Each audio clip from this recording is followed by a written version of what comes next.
10টা টাকা নিলাম। কানে কথা যায় না নাকি? শুনেছি। কেন নিলাম? শুধবে না? শুধিয়েছি কখনো? আমি যদি 10টা টাকা উড়িয়ে দিই? দেবে?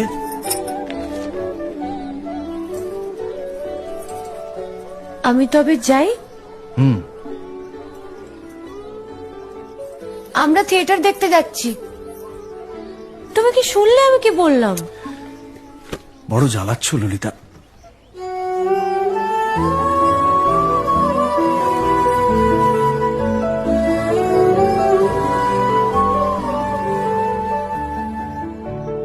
কি হয়েছে? আমরা সবাই থিয়েটার দেখতে যাচ্ছি। আমরা বলতে? আমি, কালী, চারু। চারুকে চেনো? ওই যে পাড়ার মোড়ের বাড়ির আমার বন্ধুর ব্রাহ্মবাড়ি।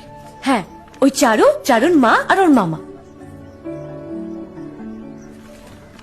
এই মামাটিকে? খুড়ের মামা তো ভাই, কিরিন বাবু।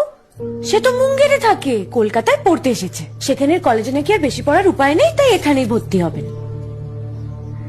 বাহ, তার সম্পর্কে সবকিছু একেবারে ঠোঁটস্থ করা হয়েছে দেখছি।